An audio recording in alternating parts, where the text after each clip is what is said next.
Welcome to the Smart Voices, a class virtual program of talks, sharing ideas, knowledge, stories, and innovation that we hope will be able to shake up and inspire the fashion system with a responsible attitude. I'm Giusy Bettoni, I'm CEO and founder of C.L.A.S.S, the international eco hub that is striving to bring forward new sustainable values in the fashion and the textile business. So from the 20 to the 29th of April, on occasion of Earth Day and the Fashion Revolution Week, we decided for the first time to go live with Smart Voices. So trying to bring together innovators, game changers, thinkers, artists, institutional bodies, companies, and athletes. Today, the sessions are dedicated fully to a fundamental topic for class. So how to communicate sustainability toward the contemporary consumer, because we know that consumer is very interested, but it's coming out from all the research that is so difficult to communicate for the consumer to get information. And that's why today I'm really honored to be here with Valentino Vettori to talk about digital sustainability. So a new way to connect with the consumer. Valentino Vettori, artist and designer in the front line against climate change, who has inaugurated the Arcadia Earth Temporary Museum in New York. So Valentino, welcome, really welcome. I know this is a crazy time and it's so good to be together to tell different stories, something that happened because you took the lead in doing something completely different. So can you share with us who you are and what you are doing and what you have done? Yeah, so thank you. And first of all, I'm jealous of you guys being in Italy, where you have an amazing weather. I'm in New York City, upstate New York, in Woodstock, where the concert happened in the 60s, and it's freezing. So maybe, there's definitely a climate issue at April 22nd. I come from fashion. I spent my entire life in fashion and creating installation for the fashion industry. And I eventually realized that I need to focus my strength for a better purpose, for a better cause. And 3 years ago, I created Arcadia. Arcadia Earth has the mission to inspire, educate, and activate the community with an immersive and new technology. And I'll get in a second a bit more about what does it mean, right? Before to do that, maybe I'm going to show you things that I'm normally doing or before they change. Is that okay if I change and I take over the screen? Absolutely. So I'll going to show you a bit about me and the beginning. Let's say those are you can see my screen? Not yet. Yeah, now it's there. Thanks. Perfect. So these are some of the examples of projects that I develop, and the whole idea is to go from luxury retail design to immersive a journey, creating the print, creating the graphic, and ultimately creating installations that help remain memorable. Fair enough. What I'm going to do also now, I'm going to take you actually in one of my installations, and it's this one. There you go. You are able to see it, yes? Yeah. This is an installation in Miami during the Faina Hotel, where I took over 23,000 square feet space. And for 1 week, we created a project focusing on butterflies. I'll take you inside. It's really an immersive experience. Yes, thank you very much. So these are some of the examples of using, right, like a space to completely redesign it. And then every graphic, every print, like a storytelling. So the idea is sometimes we want the stories to be told, even in the fashion industry, in a more curated way. So we went from creating butterflies to wallpaper to retail and retail installations, right? Yeah. But also bringing inside a component of immersive. So, for example, this was an example of bringing people. There you go. Cool.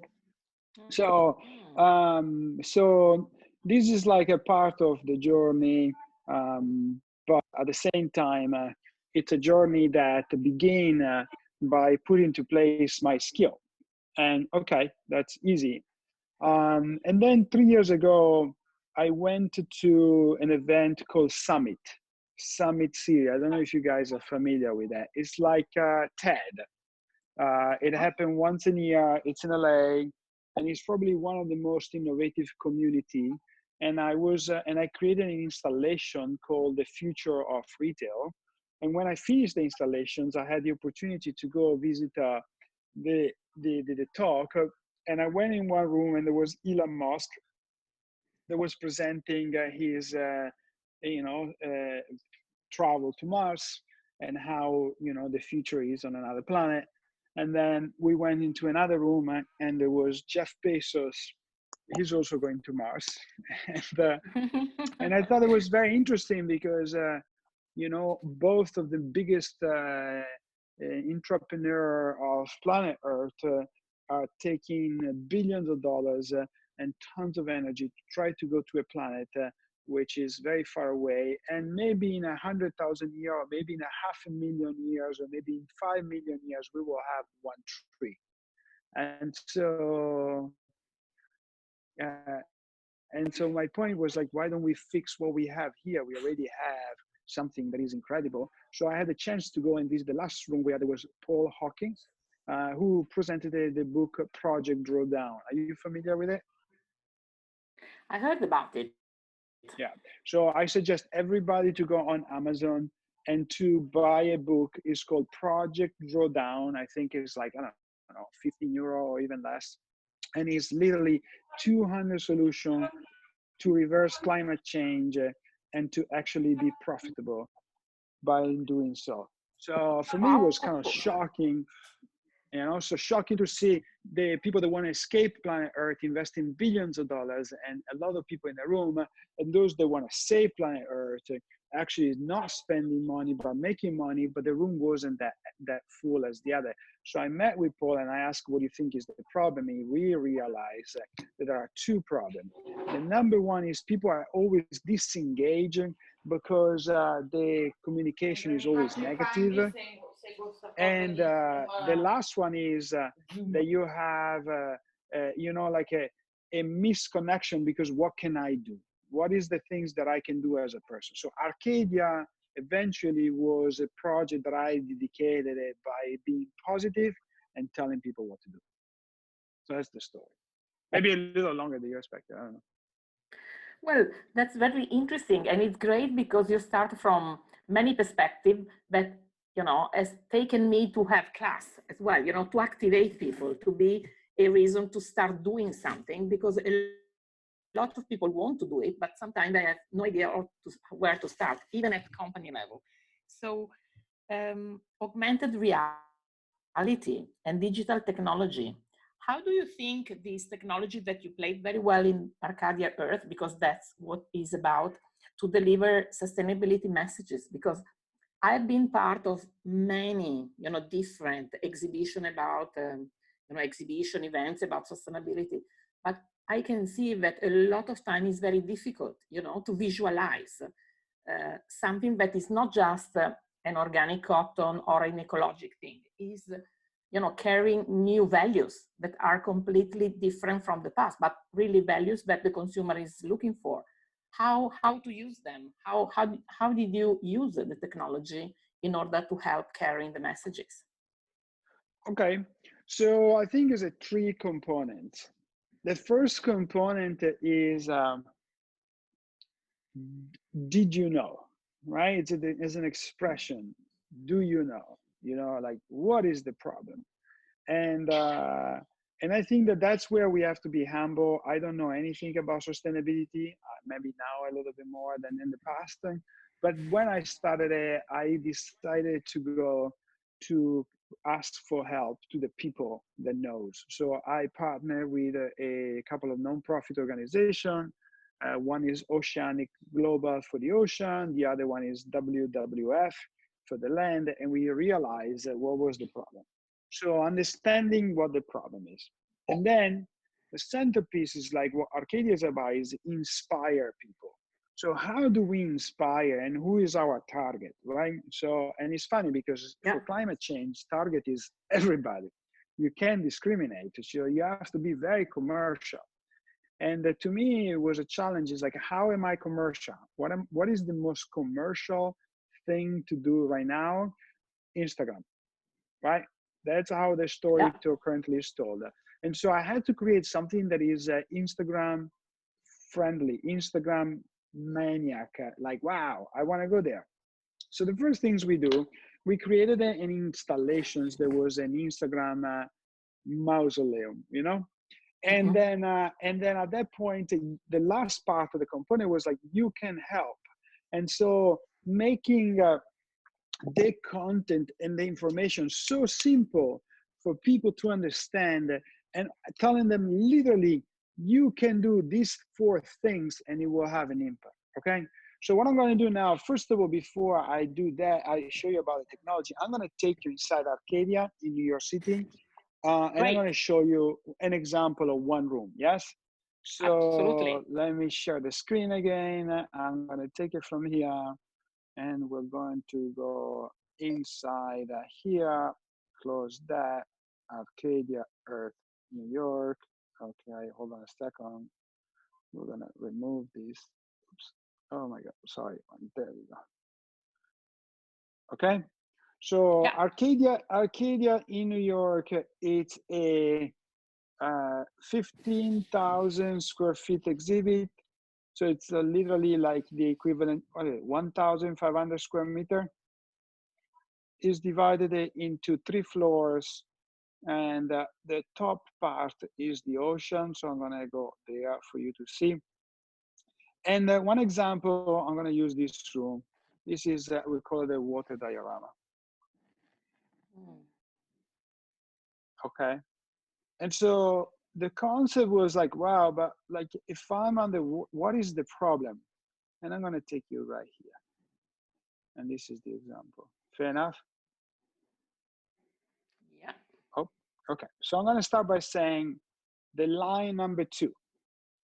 A single drop of chemical sunscreen is enough to contaminate a coral reef environment the size of 6.5 Olympic swimming pool. I had no idea. I didn't know that by covering ourselves with sunscreen and going to visit the coral, we would literally destroy it. And every year we drop 14,000 tons of sunscreen. That's the equivalent of 38 Boeing 747. And if we don't do that, by 2050, we will destroy 99% of the coral, 90% of the coral reef on planet Earth. Fair enough? So that's tough. My God. yeah. So you can help. It's where, okay, so now what? Currently, there are solutions. One of the solutions is to take a sunscreen that are mineral-based nylon options. There is one particularly, for example, that is called raw element. And technically, you can avoid all of this one by simply shopping responsibly, by simply being educated. So you don't have to, understand? You don't have to destroy the coral reef because you're ignorant. You can be educated and protect our environment. So I believe that a lot of this has to do with education. And then well, strongly believe in education. That's why we need to talk more. Yeah. And then you see these circles with this jellyfish. Yeah. Okay, so that's my augmented reality. So then we brought into the environment many symbols, this on the floor, this one on the walls, many symbols who can activate the space and create educational content. And for those, I'll show you in a second what they are. I'm going to actually go out of here. I'm going to go. We have an app. It's Arcadia Earth Ar. You can actually Google it and on the App Store. Do you see my apartment? Yeah. Okay. Nice. So, well, thank you. So this is where we are right now, and it's a gray and rainy day outside. Okay. And so the idea now is that I can go back to that jellyfish that I showed before, and then all of a sudden, right, my place It's it's flooded surrounded, with the fishes. it's flooded with oh, there's also a, you know, there we go, Turtle. turtle. Here's another one on my living room, on my couch, right? And so the idea is like, how can we empower people to be fun? And this button that I'm gonna now push is gonna record my video. And then when I let go, I'm available to take the video and actually send it via email to myself, or I can post it on social media. Fair enough? So Very nice. powering the tool. Now wait, so now obviously if I look at different symbols, we will have different content, right? So Sure. every one of them will animate a different aspect. Some of them, for example, this is gonna give me jellyfish in my living room, right? Because It's if we don't amazing do some, also the definition, Valentina, yeah, it's really great. So I can yeah, imagine that you can do the same things maybe for objects or products of fashion, yeah, you know. correct. Because and all of these message have a concept, and it's talking about in each room they have a purpose. So, for example, if we don't do something by 2060, we will only have a jellyfish and algae in our ocean, and that will be a very it's a challenging problem because 70% of our oxygen, for example, come from the ocean. So we need to protect the environment. Will be a tragedy, yeah. Back. Yeah, it's really, it's really empowering you, connecting you. It's not something that you look at, it's something that you live in, when you are there. So what do you think about this technology and the problem that COVID-19, the coronavirus is creating, because we are all locked down, and even when we will be not locked down, I'm not sure when we are going to travel. Do you think this could be a way, to start thinking out of the box instead of running around the world to share with different kind of technology, but also, the technology needs to have the know-how of the people that know visuals as well. So if we could do a time capsule and then pretend that we are 50 years in the future, and we're going to look at all the graph from a human being, we will see the coronavirus death rate is going to spike, and any graph will remember the coronavirus as a disaster, the deepest economy collapse, the biggest high rate of death. So it's going to be a very negative picture. But if you look at the same graph from a nature point of view, wow, everything is going to be amazing. So for example, when you cut a tree, and you look at the bark of the tree and has the ring, right? The thickness of the ring depend on how healthy the environment was in that moment. So most likely during this coronavirus, that tree is going to have an amazing healthy moment. And that bark is going to show that moment of corona, like it's incredible. It's so healthy, you know, and the CO2 emission will show as like the biggest drop, like, wow, incredible. So it's funny. I think it's super funny to realize that we are so disconnected from the environment that what is really, really, really bad for us is really, really, really good for the environment. And I wonder if maybe what we need to do is to kind of like reset ourselves, right? And find the better understanding that learning out of the coronavirus has to have something to do with our impact and kind of like understanding that we can change behavior. Now, here's the good thing. We will be stupid if we don't spend the time that we have at home right now. We never had time. We don't ever have time. Time is money. Time is like the luxury. This is the moment where we have time. And this is the moment where we can change behavior.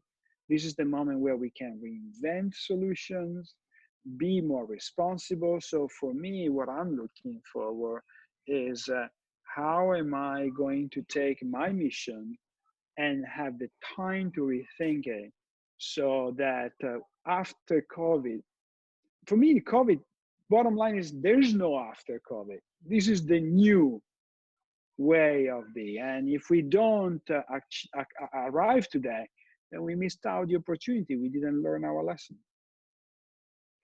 I totally agree. And I think, you know, for me, these, I call, it's curious because you use the same kind of word that I'm using, you know, this is the word to reset, you know, it's, you know, we stopped, we didn't want to, but we stopped. And it would be really stupid, as you said, if we do not think about a restart. That means not going to be back, but to evolve in something different, because we should have understood.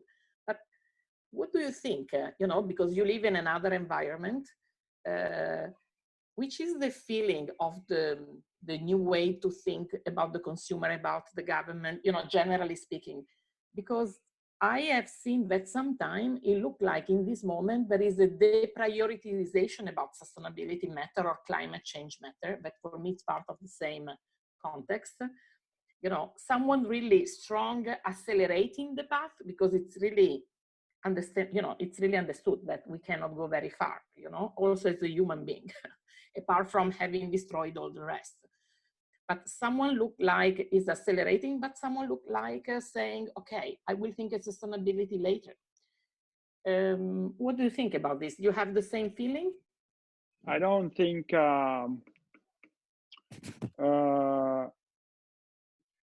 look, I'm very thankful to people like Greta. Not because I have an opinion about her. I don't even care if she is good or bad. She just created an awareness. That's all that matters, right? So Yeah. I don't care about the outcome of COVID. It could be good or bad. Fact is, it created awareness. So those are major moments. There will always find two types of people. There's always two people out there. There are those that complain and those that react. There are those that see Corona as the end of the world, and those that see Corona as the beginning of a new one. So it's not, my opinion is where you fit into it, right? So each one of us will find their place. And for those that are always looking to improve, this was just another push forward, right? And for those ones that are looking to complain, it's just another complaint.